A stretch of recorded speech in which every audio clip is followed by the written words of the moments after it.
दोस्तों नमस्कार, नमो बुद्धाय, जय सम्राट अशोक महान, जय भीम, जय संविधान। मैं पीएमडीएस साक्या यूट्यूब चैनल यानी सतीराम साक्या यूट्यूब चैनल की तरफ से भव्य और जोरदार आपका स्वागत करता हूँ। दोस्तों उम्मीद है आप लोग बहुत अच्छे से होंगे और मैं भी आपके साथ हूँ तो अच्छा ही हूँ। दोस्तों आप सब हमारे पुराने साथी हैं और नए भी आते हैं। 10, 5, 15 हर लोग नए जुड़ते हैं हमसे। ये आप सब लोगों का आशीर्वाद है जो हमें इतना प्यार देते हैं। हमसे 10-15 नए लोग, 20 लोग, 25 लोग नए सब्सक्राइबर बढ़ रहे हैं रोज़। तो ये आप लोगों का बहुत बड़ा प्यार है, मेरे लिए दुलार है और मेरे लिए अपनापन है और मेरे लिए एक कहा जाए तो बहुत गर्व का विषय है। मैं ये ऋण आपका कभी भी नहीं चुका पाऊँगा। बस ये है कि मैं कोशिश करता हूँ कि हम आपसे जुड़े रहें और समाज में अच्छी अच्छी चीज़ें देते रहें, ग्रंथ पढ़ते रहें भगवान बुद्ध के, सम्राट अशोक के, बाबा साहब के। उनसे जो अच्छाइयाँ हैं आप लोगों को देने की कोशिश करूँगा, मैं ऐसा वचनबद्ध हूँ। और मेरा निवेदन ये भी रहेगा आप लोगों से, पुराने लोगों ने तो जो वीडियो देखते हैं यूट्यूब पे उसके नीचे घंटी सी बनी होती है, उसमें टन टनाटन टन कर दिया है। निवेदन आपसे भी मैं कर रहा हूँ कि मेरे प्रियवर आप भी कर दें हमें टन टन टना टन। मुझे उम्मीद है, मुझे भरोसा है, मुझे विश्वास है कि मेरी बात को कदापि नहीं टालेंगे आप, क्योंकि मैंने आपको यहाँ से नहीं, यहाँ से समझा है। तो आज का मैटर मैं फिर रखना चाहता हूँ। बुद्ध जयंती दुर्गा पार्क विशाल मशाल यात्रा 26 अक्टूबर 2025 का जो कार्यक्रम हुआ था दोस्तों, उस कार्यक्रम की पिछले वीडियो में मैं बताने जा रहा था रूपरेखा, उसके ऊपर जो समीक्षा होने वाली है 9 नवंबर 2025 को, उसके ऊपर बात करने जा रहा था। लेकिन भगवान बुद्ध और सम्राट अशोक, बाबा साहब को और सावित्रीबाई फुले, ज्योतिबा फुले के जो मैंने हिस्ट्री इतिहास पढ़ी थी, वो हिस्ट्री इतिहास पढ़ते पढ़ते मैं एक दिन और इमोशनल हो गया और मेरे आँख में आंसू आ गए। ऐसे ही मेरे पीछे जो मैंने वीडियो बनाया हुआ है उसमें भी यही मेरे साथ हुआ। मुझे उनकी याद आ गई कि उनके कारनामे क्या थे और उन्होंने कितना बड़ा त्याग किया था। तो वो दर्द मुझे जो है ना रुला गया।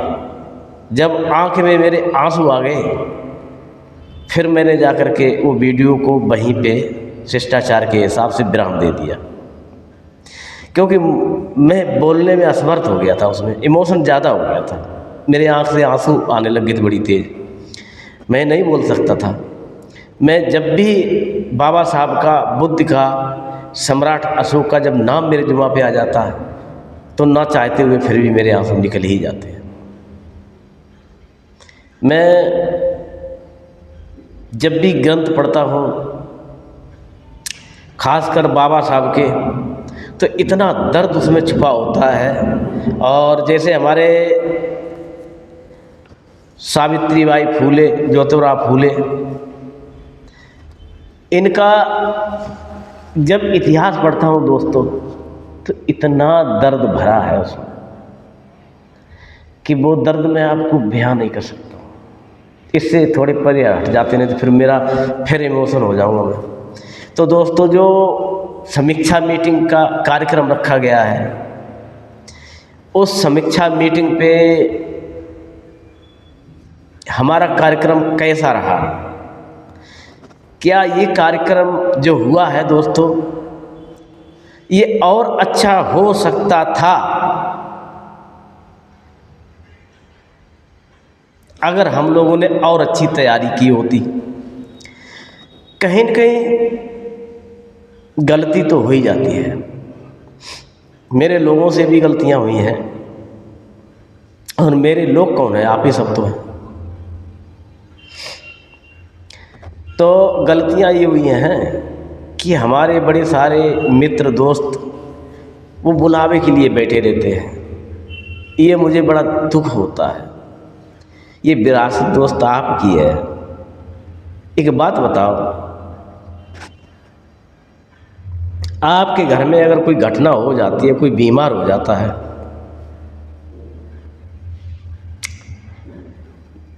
तो आपके कॉलोनी से आके या आपके दिल्ली शहर से या गांव में जहाँ रहते उस गांव से आकर के कोई बंदा डॉक्टर के पास लेके जाएगा आपका परिवार का व्यक्ति? ये बताइए दोस्तों। ले जाना तो आपको ही पड़ेगा, नहीं ले जाओगे तो आपका मरीज गया काम से। इतनी बात समझाने के लिए हमें कितने पापड़ बेलने पड़ रहे हैं। क्या नहीं लगता कि हम सबसे ही गलती हुई है? इस तरह की नहीं करनी चाहिए थी ना। जब भी हमारा हिस्ट्री में, इतिहास में नाम आएगा तो सम्राट अशोक, बुद्ध और बाबा साहब के बगैर आपकी दुनिया में कोई पहचान नहीं है दोस्तों। वो इतिहास हमारा धीरे धीरे मिटाया जा रहा है, और जो मिटाया जा रहा है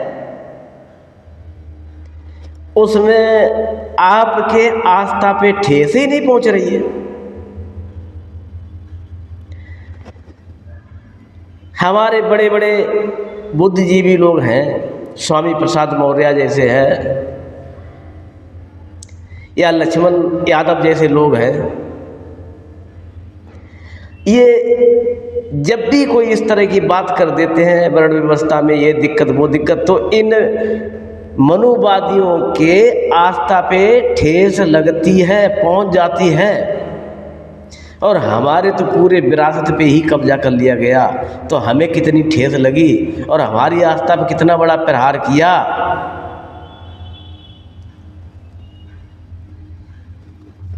ये स्वाभाविक बात है कि आप इसको मुद्दे को उठाओगे नहीं, आप कहोगे नहीं, और वो क्यों कहने आएंगे?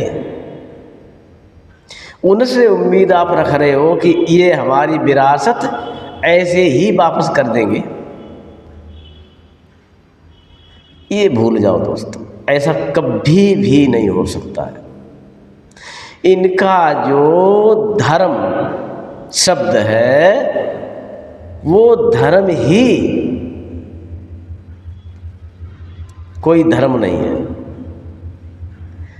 धर्म ही कोई धर्म का नहीं है। एक आडंबर है और षड्यंत्र से भरा हुआ लबालब एक सिस्टम है।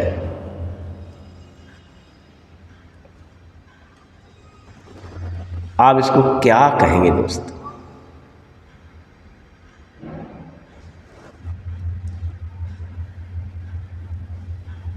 मैं भी बहुत दुखी होता हूँ ये सब चीज़ें देख करके कि हमारे लोग छोटी सी बात नहीं समझ पा रहे। क्यों? क्या कारण है? इस समीक्षा मीटिंग में आइए और हम अपने इंटरनल अंदर की बातें बताएं, खोलें, समझें कि हमें इस विरासत बचाने में आगे आना चाहिए कि नहीं आना चाहिए। ये जो धरना प्रदर्शन दुर्गा पार्क में चल रहा है, इसको चलना चाहिए या बंद करना चाहिए? इसको बंद करना चाहिए तो क्यों, और चलना चाहिए तो कैसे? क्या रूपरेखा होनी चाहिए? ये सारे सिस्टम को समझना पड़ेगा।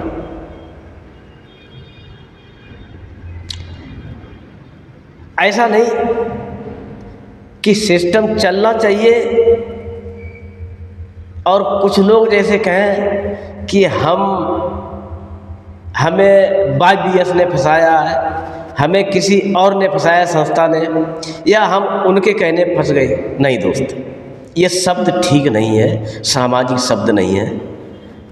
ये आप जब कहिए जबकि आपकी विरासत ना हो। जब ये विरासत आपकी है मेरे प्यारे मित्र, मेरे दोस्त, तो दूसरे के इंजेक्शन क्यों लगा रहे हो? नहीं लगाना चाहिए।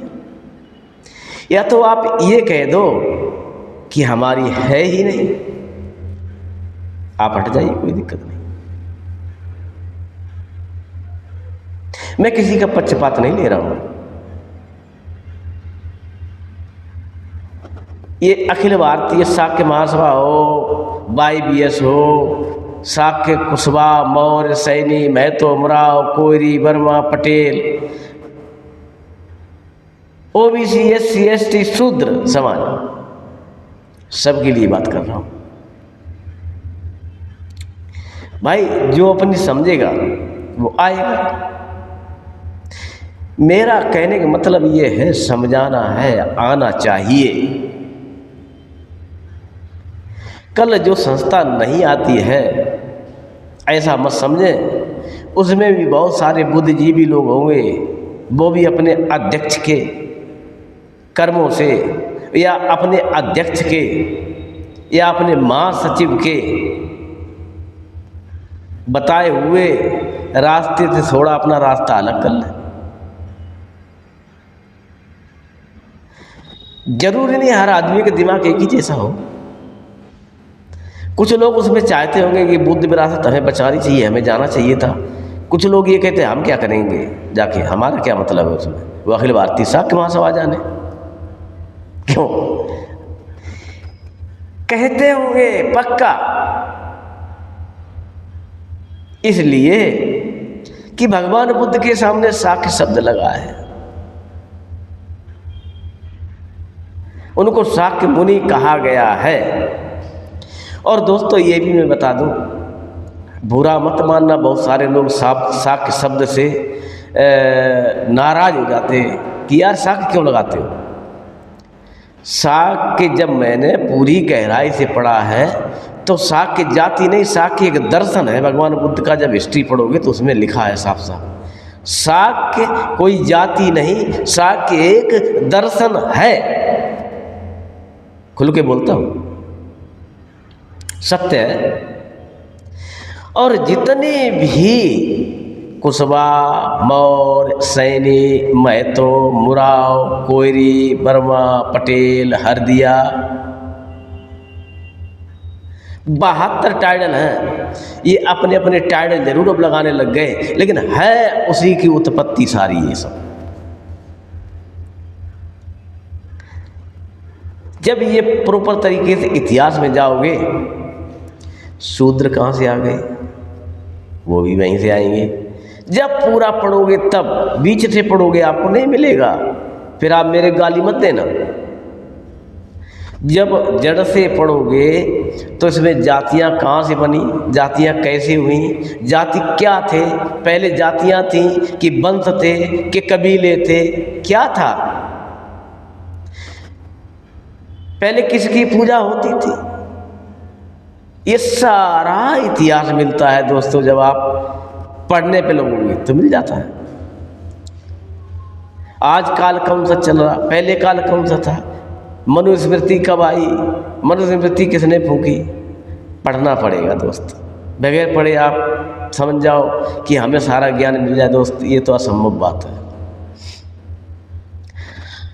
बाबा साहब ने जो मनुस्मृति फूंकी थी, ये भी एक रीज़न है।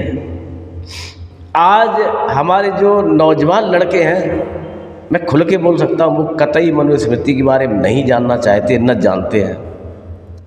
आज जब भी उनसे बाबा साहब करते, अरे काहे के लिए अंकल बाबा साहब की बात करते हो, अब क्या रह गया, अब क्या सब में समानता है क्या, ब्राह्मण हो क्या और कोई कास्ट, तो सब एक साथ बैठते खाते हैं, कुछ नहीं जानते ये लोग। जब आप इतिहास ही नहीं पढ़ोगे, हिस्ट्री नहीं जानोगे, तो आपको कैसे पता चलेगा।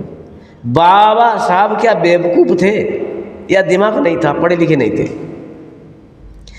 बाबा साहब जितना भी भारत में कोई पढ़ा लिखा भी नहीं है, समझ रहे हो दोस्त। तो बाबा साहब ने जब इस चीज़ को समझा तो उन्होंने जलाया, और मनुस्मृति नहीं जली होती तो ये सारा शुद्ध समाज आज भी जल रहा होता, जल अब भी रहा है दोस्तों, अब भी जल रहा है।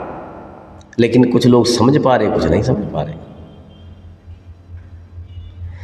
कुछ लोग आरक्षण पे ही, मैंने देखा है शूद्र समाज ही ये कह रहा, अरे अब यार समानता होना चाहिए, क्या है, काहे के लिए आरक्षण है, क्या है आरक्षण। मैं उनसे कहता, अरे बेवकूफ, जब आपके दादा परदादा को पढ़ने का अधिकार नहीं था,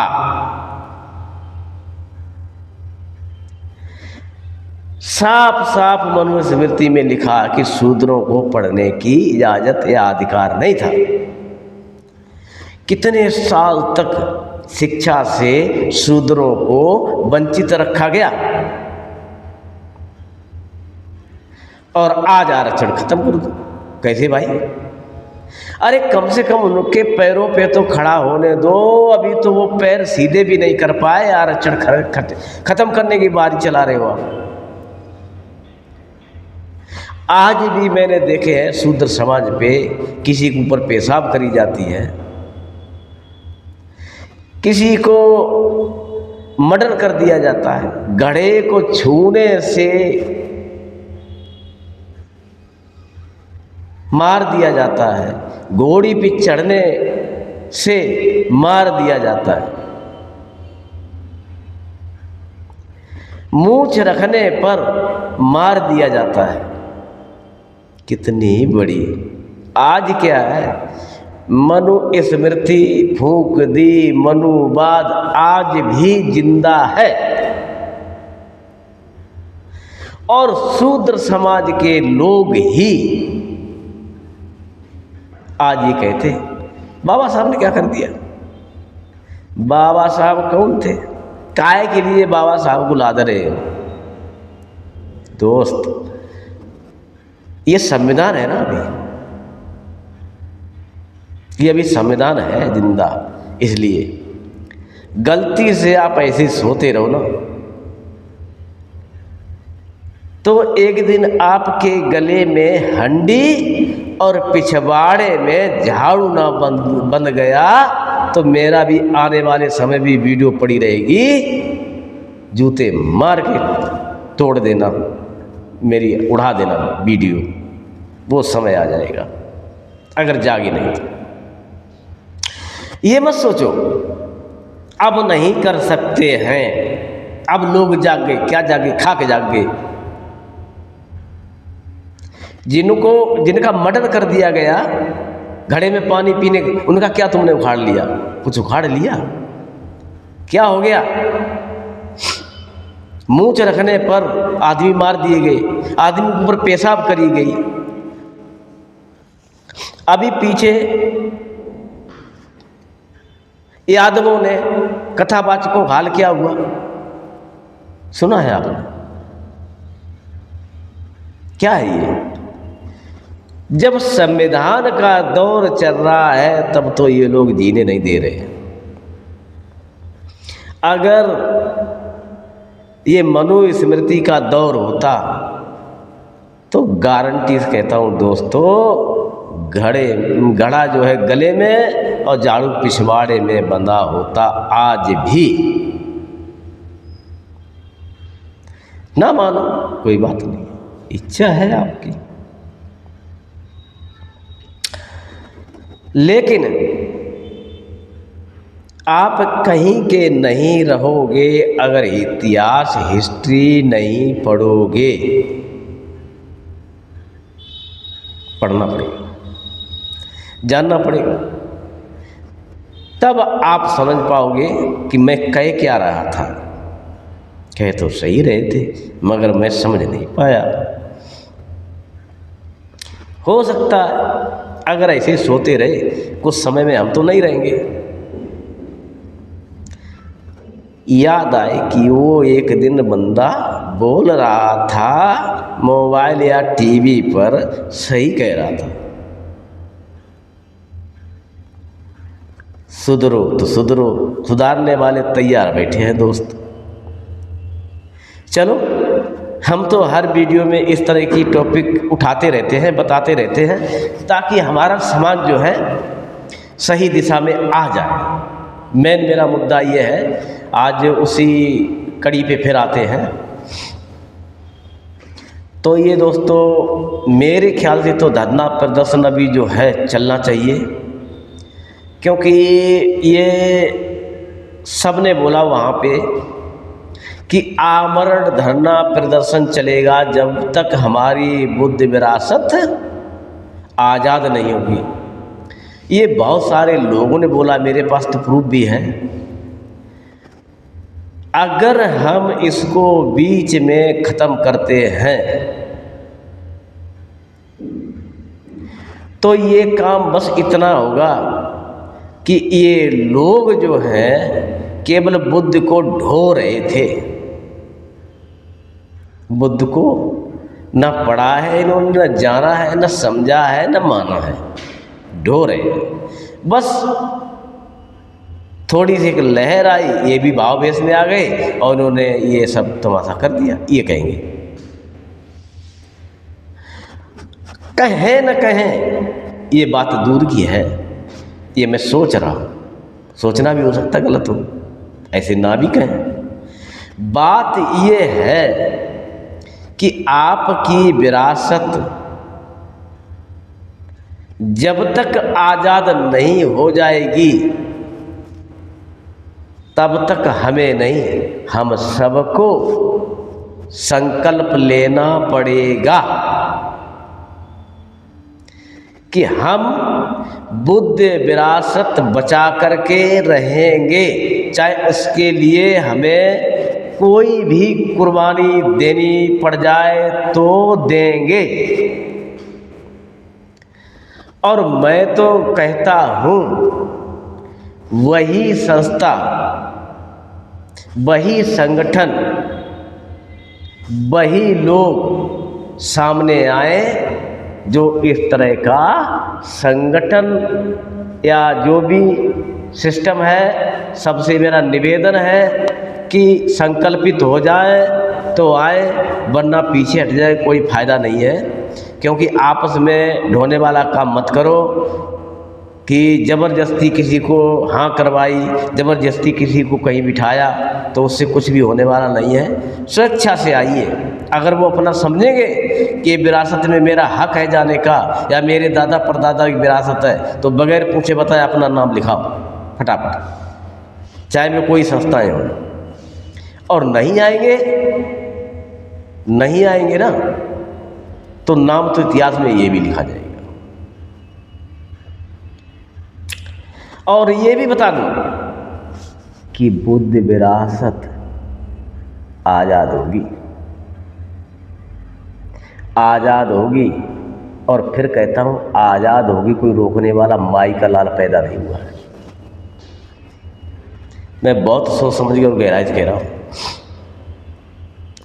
अभी आप लोग संघर्ष कर रहे हो ना, ये बुद्ध को विरासत बचाने के लिए, ये बुद्ध की विरासत बचाने के लिए जितनी राजनीतिक पार्टियां समय आने पे यही आपस में लड़ेंगी। देख लेना, तैयारी हो चुकी है, बिगुल बच चुका है। ये आपस में लड़ेंगे और आप लोग अगर ऐसे ही लगे रहे तो थोड़ा जल्दी हो जाएगा, अन्यथा ये खुद आज़ाद करा के जाएंगे। ऐसा सिस्टम होगा। भगवान बुद्ध की जो शक्ति है आज भी ब्रह्मांड में डोल रही है, हर जगह है। वो अपना काम नेचुरल तरीके से कर रही है। जिन देशों ने भगवान बुद्ध के दम और भगवान बुद्ध को मिटाया, वो खुद मिट गए, वो खुद मिट गए और बुद्ध को स्थापित करना पड़ा फिर दोबारा। ऐसे ही जितनी भी हमारी संस्थाएं चल रही हैं, मान लो तो अच्छा रहेगा, इच्छा आपकी है। आप अगर ये जान पाएंगे, समझ पाएंगे कि ये विरासत बचाने में हमारी भी भूमिका होनी चाहिए, हमारा भी अधिकार है, तो वेलकम। अन्यथा इच्छा आपकी है। मैं जिस तरह से जगाता हूँ और जगाता रहूँ, जो साथ आएगा उसका साथ में नाम लिया जाएगा, जो कट जाएगा उसका उस तरह से नाम लिया जाएगा। वीडियो में सच्चाई दिखाऊंगा दोस्त, इसमें गड़बड़ घोटाला नहीं होने दूंगा। अब इस बार तो मैं जितनी भी संस्थाएं चलनी में जा नहीं पाया हूँ। मेरा स्वास्थ्य भी थोड़ा ठीक नहीं रहा था, एक्सीडेंट भी, अभी भी मेरा स्वास्थ्य ठीक नहीं है। कल भी फीवर आ गया, लेकिन मैंने बताया नहीं है अपने किसी को। तो गला भी मेरा काफ़ी दिन से ख़राब है, दवाई चल रही है। तो इस बार मैंने ये तैयारी की है, कहीं भी कार्यक्रम होगा, फिर होगा, शायद उम्मीद है दिल्ली में फिर होगा, क्योंकि दिल्ली देश की नाक है और दिल्ली में होना बहुत ज़रूरी है। तो दिल्ली में जब भी कोई कार्यक्रम होगा, जितनी भी संस्थाएं हैं हम जिस संस्था में काम कर रहे हैं उसके राष्ट्रीय अध्यक्ष, राष्ट्रीय महासचिव जाएं या ना जाएं, मैं स्वयं गाड़ी करके, ओला या जैसे भी होगा, मैं खुद जाऊंगा, उनसे निवेदन करूंगा, बुला के लाऊंगा। ये मेरा दायित्व तो मेरा भी बनता है, जरूरी नहीं जो जागा भाई जागा हुआ इंसान कहा जाएगा। जिसने समझ पाया, और बहुत सारे ऐसे लोग भी हैं दोस्तों, मैं ये भी बता दूं कि बेचारे जानते नहीं हैं, ठीक है, वो नहीं जानते हैं कि बुद्ध का धम्म क्या है, सत्य क्या है, सनातन क्या है, नहीं समझ पा रहे हैं। इसलिए वो साथ भी नहीं आ पाते हैं और समझ नहीं पाते हैं, बीच में ही दम तोड़ते रहते हैं। वो तो समाज की डर से आते रहते हैं कि समाज हाय क्या कहेगा, हम नहीं जाएंगे तो ये बहुत सारे लोगों को डर है, मानो या ना मानो, बड़े सारे लोग हैं आना नहीं चाहते। कहाँ ये क्या है, चाहे राम को मानो चाहे बुद्ध को मानो, बात तो एक ही है। ऐसे क्यों कहते हैं, हमसे कहते हैं। मैं जो वीडियो बनाता हूँ, वीडियो में कुछ लोग तो जय श्री राम बोल देते, तो क्या करें, हमें उनसे नफरत थोड़ी करनी है, उनको भी समझाता हूँ, प्यार से उनको भी बुलाता हूँ। भाई साहब, हम खुद राम राम करके यहाँ आए हैं, तो वो कर रहे तो कौन सी बुरी बात है, नफरत नहीं, प्यार। और हकीकत बात ये है, कुछ लोग नफरत कर भी रहे हैं तो उन्होंने हमें समझ नहीं पाया, हमें जान नहीं पाया। हम जो कहना चाहते हैं वो समझ नहीं पा रहे हैं, इसलिए नफरत करते हो। तो आप अपना अपना, जो लोग भी ये वीडियो को देखें, ये अपना अपना मत जरूर दें कि ये कार्यक्रम जारी रहना चाहिए कि नहीं। और जो लोग इस विरासत में साथ हैं, वो कमेंट में जरूर लिखें, हम आपके साथ हैं। अन्यथा जितने भी मेरे लोग हैं चाहे वो किसी संस्था का हो। मैं ओबीसी SC ST सबको अपना मानता हूँ, कोई दो राहें नहीं इसमें। और उन सबसे मेरा निवेदन रिक्वेस्ट है हाथ जोड़ करके, आप ज़रूर हमारे YouTube चैनल पर लिख के दें कि सर मैं आपके साथ हूँ, ये बुद्ध विरासत मेरी है। और जो लोग अभी तक चुपचाप हैं, थोड़ा सा दोस्त बोलना सीख लो, बोलना पड़ेगा। बच्चा नहीं रोएगा तो माँ भी जल्दी में दूध नहीं पिलाएगी, सोचती होगी अभी तो लड़का ठीक ठाक है, हंस खेल रहा है, मौज ले रहा है। आपको अपना दर्द तो बोलना पड़ेगा, दर्द का एहसास दिलाना पड़ेगा दोस्त। अगर ऐसा नहीं करोगे, मानता हूं मैं सब लोग जागे हुए नहीं होते हैं, जगाना पड़ता है। और जगाने में जितने जागे हुए लोग हैं उनसे मेरा निवेदन है कि उनको जगाएं, प्लीज प्लीज प्लीज। ये एक किसी के लिए नहीं कह रहा हूं, जितने भी जागे हुए लोग हैं। और मैं देखता हूं कितने लोग हमारे लिए लिख के भेजते हैं, सर मैं आपके साथ हूं। इसी समझ में आएगा कि समाज कितना जागा हुआ है, कितना लायक करता है, कितना समझदार है, कितना बाबा साहब को मानता है, बुद्ध को मानता है, अशोक को मानता है और उनके बारे में जानकारी है और पढ़ा लिखा है।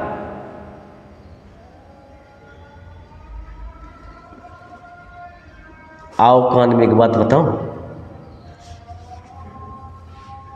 बाबा साहब ने कहा है शिक्षा वो शेरनी का दूध है, जो पिएगा वही दाड़ेगा। बोलना नहीं किसी को।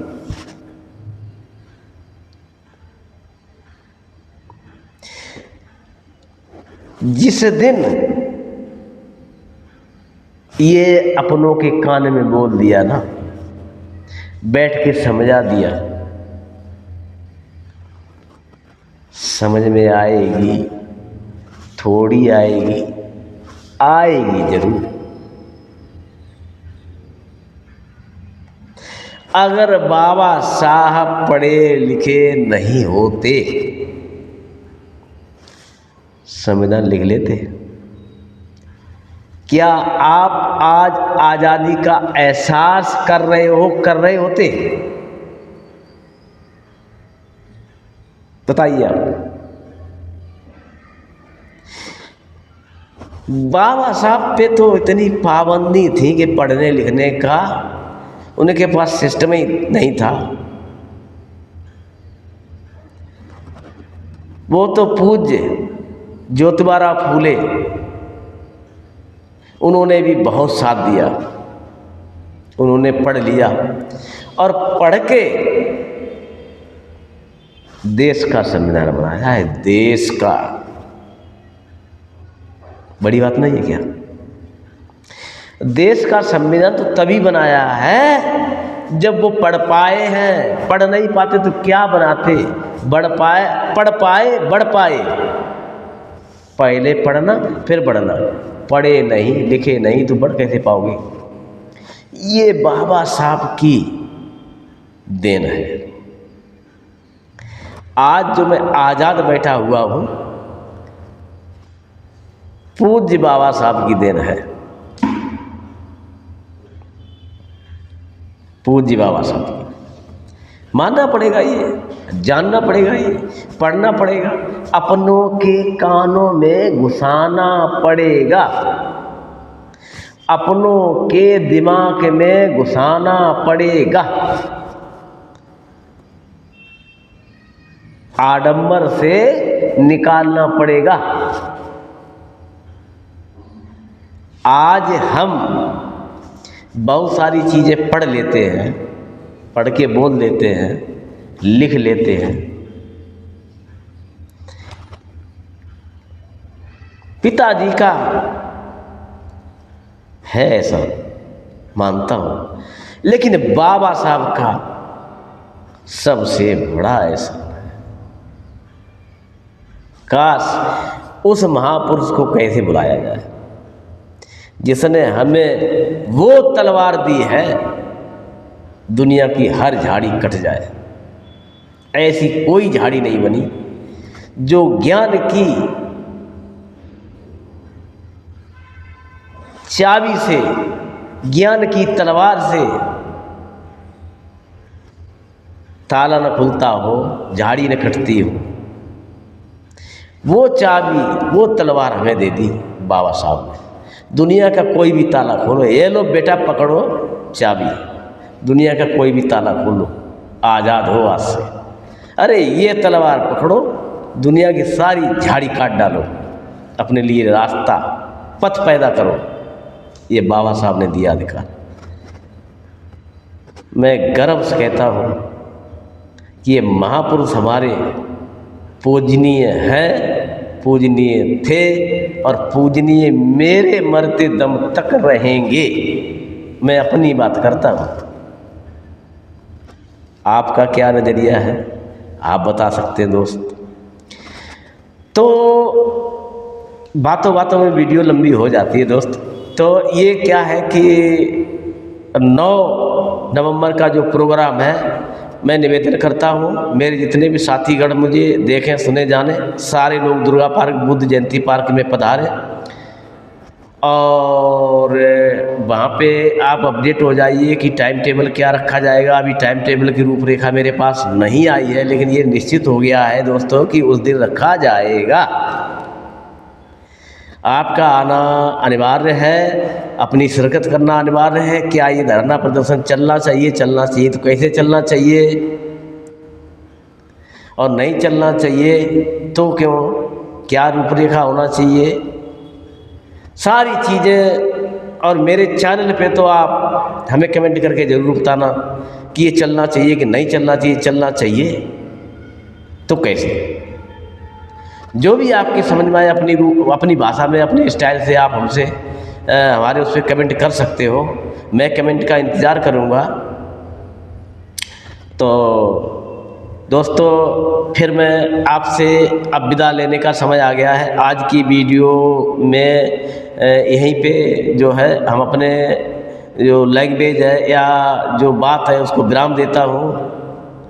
तो दोस्तों नमो बुद्धाय, जय सम्राट अशोक महान, जय भीम, जय संविधान। मेरे यूट्यूब चैनल का नाम है PMDS साक्या यूट्यूब चैनल। दोस्तों लाइक, सब्सक्राइब, शेयर कतई मत भूलो। जो नीचे वाली घंटी है उसको टुन करो और जल्दी करो। मुझे भरोसा है मेरे लोग समझदार हैं, निश्चित ही करेंगे, ऐसा मेरा पूर्ण भरोसा है। दोस्तों अगली वीडियो फिर मिलते, तब तक के लिए जय भीम।